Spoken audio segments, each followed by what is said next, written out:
በኔፓል ራቅ ባሉ ከፍተኛ ገደላማ ቦታዎች ላይ በዓመት ውስጥ ለ2 ሳምንታት ብቻ ቅዠትን የሚፈጥር በጣም ብርቅዬ ማር ይሰበሰባል። እብድ ማር ወይም ማድሃኒ በሂማሊያ በሚገኙ የዓለማችን ትልልቅ ንቦች የሚመረተው ይህ አስደናቂ ማር ከፍተኛ የሆነ ግራያኖቶክሲን የተባለ መርዝ ይዟል። እነዚህ መርዞች የስሜት ሕዋሳትን ባልታሰበ መንገድ ሊያዛቡና አእምሮን ወደ ከባድ ቅዠት ሊወስዱ ይችላሉ።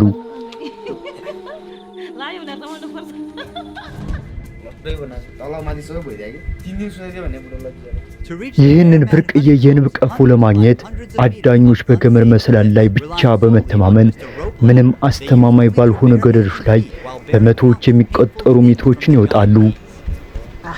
ከግዙፎቹ ንቦች የሚሰነዘርባቸውን ስፍር ቁጥር የሌላቸው ህመም የሚፈጥር ንክሻ እየታገሱ በባዶ እጃቸውና እግራቸው ብቻ ይጠቀማሉ። ነገር ግን በልዩ የፈውስ አቅሙና በመርዛማነቱ መካከል ያለው መስመር በጣም ቀጭን ነው።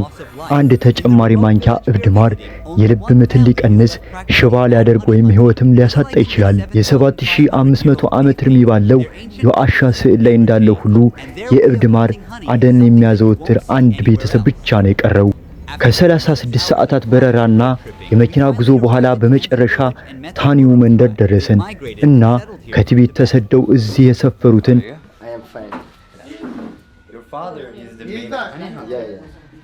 በባህላቸው መሰረት እንደኔ ያሉ አዲስ መጤዎች ከጉዳት፣ ከበሽታ፣ ከክፉ መናፍስት ለመጠበቅ ክታብ መልበስ አለባቸው። ሄዳችን በፊት ሴትዮዋ በውሃ ትባርከኛለች። በአሁኑ ጊዜ ወደ ማር አዳኞች እያመራን ነው። በሩዝ እርሻዎች መካከል ባለው መንገድ ናማስቴ።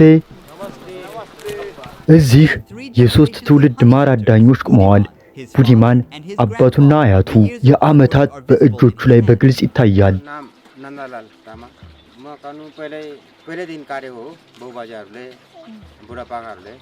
በየዓመቱ እብድ ማር ለመፈለግ ወደ እነዚህ ግዙፍ ገደሎች ይሄዳል። በአሁኑ ጊዜ ሁሉም ሰው በስራው ተጠምዷል። የወርቅ ፈሳሹን ለማደን እየተዘጋጁ ነው። ናንዳና አባቱ ወደ የትኛው ገደል እንደሚሄዱ ለመወሰን እቅድ እያወጡ ነው። ሌሎቹ ደግሞ መሰላል ለመስራት በእጅ የተሰሩ መሳሪያዎችን ያዘጋጃሉ። በገደሉ አናት ላይ ናንዳና ሌሎች የመንደሩ ነዋሪዎች የመጨረሻ ዝግጅቶችን እያደረጉ ነው። መሰላሉን በአንድ ዛፍ ግንድ ላይ አጥብቀው እያሰሩን ነው።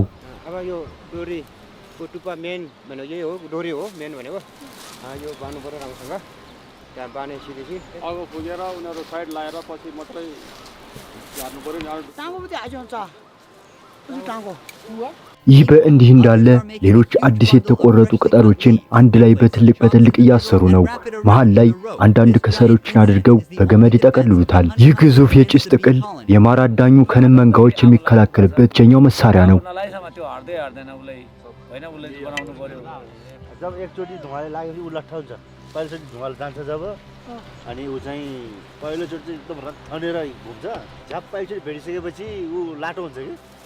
በእሳት የተያያዛችሁበት አደጋ አጋጥሞ ያውቃል?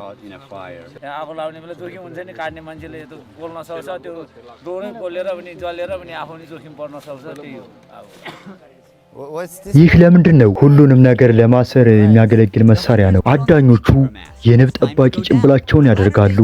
ወደ መሰላሉ የሚወርድበት ጊዜ አሁን ነው።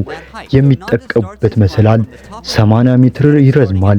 ነገር ግን ገደሉ ከዚያ በላይ ከፍታ አለው። የንብ መከላከያ ልብሱን መልበስ የተሻለ ነው፣ ምክንያቱም ይህ ቦታ በቅርቡ በተቆጡ ንቦች ይሞላል። አሁን ለመሄድ ዝግጁ ነኝ። እብድ ማሩ የሚመረተው አፒስ ላባዩሳ በተባሉ 3 ሴንቲሜትር ቁመት ባላቸውና በምድር ላይ ትልቁ በሆኑ ንቦች ነው። ይህ ዝርያ ከተራ ሰራተኛ ንብ በ2 እጥፍ ይበልጣል እና ልብስን በቀላሉ ሊበሱ የሚችሉ ረዣዥም መንደፊያዎች አሏቸው። የመጀመሪያ ማቆሚያቸው ከግዙፉ የንብ ቀፎ በላይ ባለው ጠርዝ ላይ ነው። እዚህ መሰላሉ ሚዛኑን እንዲጠብቅ ቦታውን ያስተካክላሉ። በዚህ የቡድን ስራ እብድ ማሩን ያገኛሉ። እኛም ልንቀምሰው እንችላለን።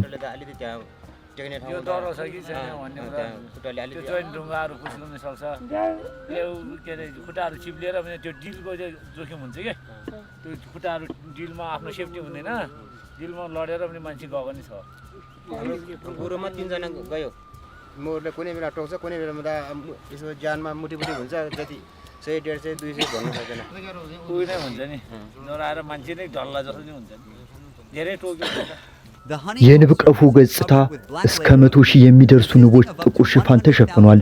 እያንዳንዱ መንጋ በገደሉ ላይ እስከ 1 ሜትር የሚረዝም አንድ ቀጥ ያለ ቀፎ ይሰራል። ጭሱ እየተነሳ ነው። ንቦቹ አደጋውን ስላወቁ ጠላትን ለማስፈራራት ሆዳቸውን ወደ ላይና ወደ ታች በአንድነት በማንቀሳቀስ የመከላከያ ሞገዳቸውን እያሳዩ ነው። ይህ የእይታ ቅዠት ንቦቹን እንደ አንድ ግዙፍ ነጠላ አካል በማሳየት ንቦቹ የእኔን ድሮን እያጠቁ ነው እንደ ትልቅ ተንቀሳቃሽ ወራሪ ነው ያዩት። አሁን የስራው በጣም አስቸጋሪው ክፍል ደርሷል። ናንዳ ብዙ ነገሮችን በአንድ ጊዜ ማከናወን አለበት። ቅርጫቱን ለመደገፍ 2 በትሮችን ይጠቀማል።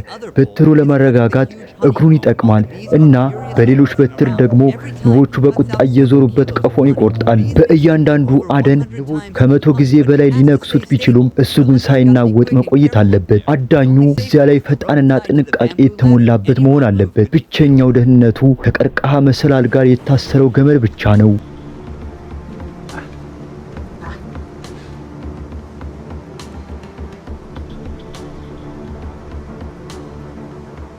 ማር ማደን ከጀመረ ስንት ዓመቱ ነው?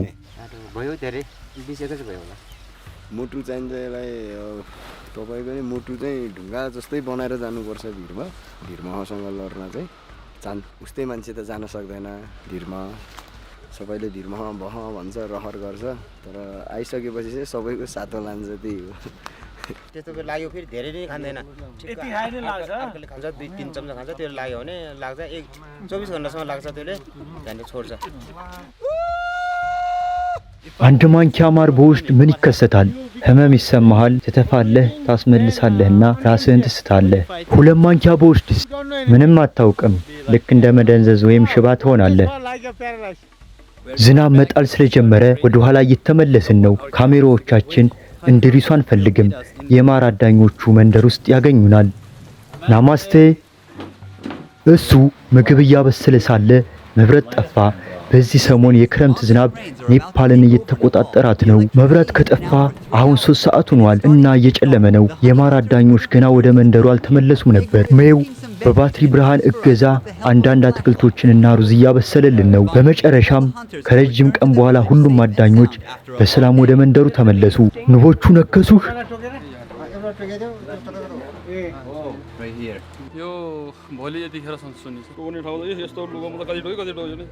ዛሬ ምን ያህል ማር አደንን? ነገ የአየሩ ሁኔታ ጥሩ ከሆነላችሁ ትሄዳላችሁ?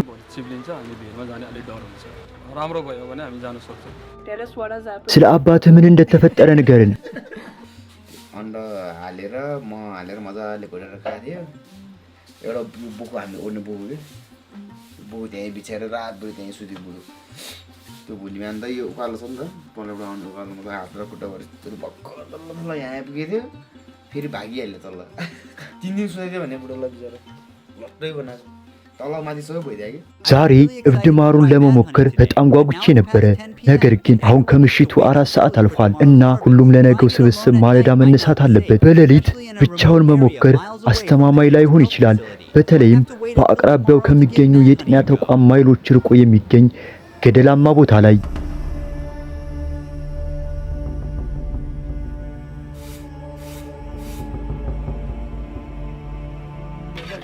ቁርስ ልበላ ነው። ማለዳ ከጧት 1 ሰዓት አካባቢ ነው። ከቁርስ በኋላ ማር ለማደን እንሄዳለን። በዚህ ጊዜ ቀምሰዋለሁ። ትናንት እዚያ ነበርን። ዛሬ ወደ የትኛው አቅጣጫ ነው የምንሄደው? ወደ ሌላኛው ወገን። ወደ ላይ ነው የምንወጣው ወይስ ወደ ታች ነው የምንወርደው? ወደ ታች እንወርዳለን። ዛሬ ትልቅ ቡድን ከእኛ ጋር አለ። የዛሬው ቦታ ትልቅ የእብድ ማር ምርት እንደሚያስገኝ ያምናሉ። አሁን አዳኞቹ ዶሮ የሚሰውበት ጊዜ ደርሷል። በመሰላሉ ላይ ለመጨመር እነዚህን የእንጨት ቁርጥራጮች እየቆረጡ ነው። መሰላሉ በጣም ከባድ ከመሆኑ የተነሳ 2 ሰዎች እንኳን ሊሸከሙት አይችሉም። እነሱ ዶሮውን ሲያዘጋጁ እኛ ማሩ ወደሚሰበስብበት ገደል እያመራን ነው። ዛሬ መንገዱ የሚሸራተት መሬቶች ምክንያት የበለጠ አደገኛ ነው። ይህ ድልድይ በመሬት መንሸራተት ምክንያት ፈርሷል። እሺ፣ ምንም አይደለም። ድልድዩን እያንቀጠቀጥ ነው ስለሆነ በአንድነት መጓዝ አለብን። በጣም አደገኛ ነው። ደህና ነህ? አዎ ደህና ነኝ። እናንተስ? እኔም ደህና ነኝ። እሺ እየወረድኩ ነው። አገኘሁት። ከራሱ ከእብድ ማር የበለጠ አደገኛ ነገር አለ። በእርግጠኝነት እሱን የመሰብሰቢያው መንገድ ነው። ከዚያ ጠርዝ ላይ ቢወድቅ ሊተርፍ የሚችልበት ምንም መንገድ የለም። ቢያንስ 100 ሜትር ከፍታ አለው። ይህንን አውልቄው ነበር፣ ነገር ግን እንደገና እንድለብሰው ነገረኝ። ምናልባት በአንድ ሰዓት ውስጥ ብዙ ንቦች በዙሪያችን ይበራሉ። የተቆጡ ንቦች እኛ እየጠበቅን ሳለ እንኳን አንዳንድ ንቦች በላያችን ላይ መጸዳዳት ጀምረው ነበር። በጣቱ ላይ የምታዩት የንብ ዳሪ ነው። ይህ የንብ መጸዳጃ ቤት ነው። ስለዚህ ዳሪ ነው። ናንዳ እና ሌሎች አዳኞች እንደገና ወደ ስራው ተመልሰዋል። መሰላሉና የሚነደው ጥቅል ወደ ታች ወርደዋል። ይህንን እንጨት በእግሩ እንዴት እንደሚያስተካክለው ተመልከቱ። ድንቅ ነው። ልክ እንደ ሰርከስ ሰራተኛ። ግራያኖቶክሲን የሚመጣው በሂማሊያ ከሚበቅሉ የሬዶንድሮን አበቦች የአበባ ማር ነው እና ንቦች 1 ኪሎ ግራም ማር ብቻ ለማምረት ወደ 4 ሚሊዮን የሚጠጉ አበቦች መጎኘት አለባቸው እና አንድ ተራ ሰራተኛ ንብ በህይወት ዘመኗ ሁሉ የምታመርተው ከሻይ ማንኪያ 1/12ኛ ብቻ ነው። ስለዚህ እኔ ልቀምሰው የምፈልገው ከፍተኛ መጠን ያለው ግራያኖቶክሲን የያዘው 200 ግራም ብርቅዬ ማር በአሁኑ ጊዜ በገበያ ላይ በግምት $400 መሸጡ እዚህ ኪሎ ግራም ማር በመሸጥ በአንድ ሰው $50 ያነሰ ማግኘታቸው የሚያሳዝን እውነታ ነው። ማር የሞላበት ቅርጫት በቀጥታ ከገደሉ ላይ እየመጣ ነው። ቡድኑ አሁን እብድ ማሩን እያወጣው ነው። እጮችን፣ የሞቱ ንቦችን፣ ነፍሳትንና ሌሎች ቆሻሻዎችን ለማጣራት የገለባ ማጣሪያ ይጠቀማሉ እና በፕላስቲክ ጀሪካን ውስጥ ያከማቹታል። በመጨረሻም እብድ ማሩን የመቅመስ ጊዜው ደረሰ። ነገሮች በእውነት አስደሳች የሚሆኑት እዚህ ላይ ነው። የሚኮረኩር ስሜት አለው አይደል? የተለየ ውህደት አለው። አፍህን በቀጥታ ያቃጥላል። ልክ እንዳልከው ቅመም የበዛበት ነገር የመብላት ያህል ቀድሞውኑ ይጀምራል። አዎ ግን አደጋ አለው። ያኔ አላሰብኩትም ነበር። እንዴት እየተሰማ ነው ወንድሜ? ጥሩ አይደለም፣ ጥሩ አይደለም። ምን ያህል ነው የበላኸው? ትንሽ ብቻ። እኔ ከዚህ በላይ ነው የበላሁት። መተኛት ትፈልጋለህ? ብቻህን ልተውህ አንችልም። ብርድ እና እግሬ ጣቶቼ በጣም ቀዝቅዘዋል። መቆም ትችላለህ? አይ ውሃ ከጠጣሁ ተፋለሁ። ከዚያ እንደገና ተፋለሁ። ከዚያ እንደገና ተፋለሁ።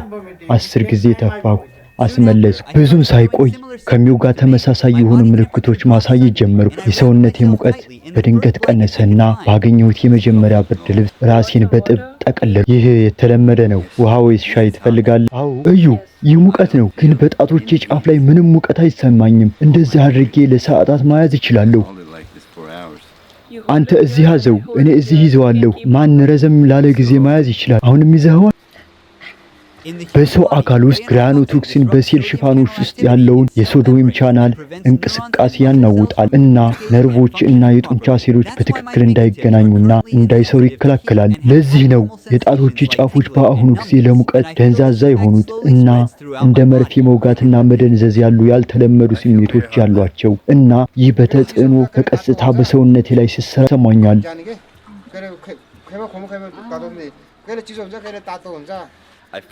አሁን በጣም የሙቀት ስሜት ይሰማኛል። መጀመሪያ ላይ እንደምቃጠል ተሰማኝ። ስለዚህ ሸሚዜን ለማውለቅ ሞከርኩ እና ከጥቂት ጊዜ በኋላ ደግሞ ቅዝቃዜ ይሰማኝ ነበር። እመቤቷም ዛሬ ከሰበሰብነው እብድ ማር 1 ማንኪያ ወስዳ ነበር። እሷ ግን በጥሩ ስሜት ላይ ያለች ትመስላለች።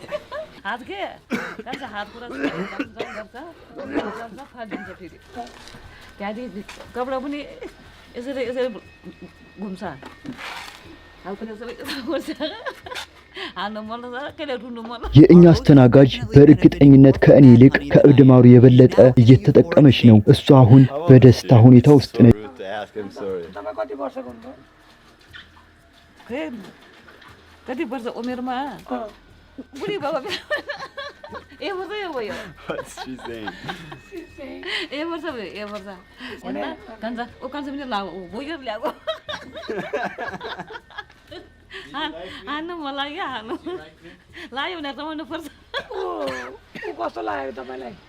Is she comfortable with us filming her? Yes.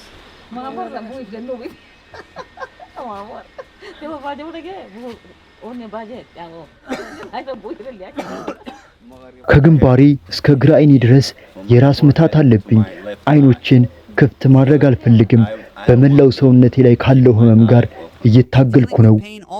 ሰከንዶች እንደ ሰዓታት ይሰማሉ እና የጊዜ ስሜትን በትንሹ እያጣሁ ነው።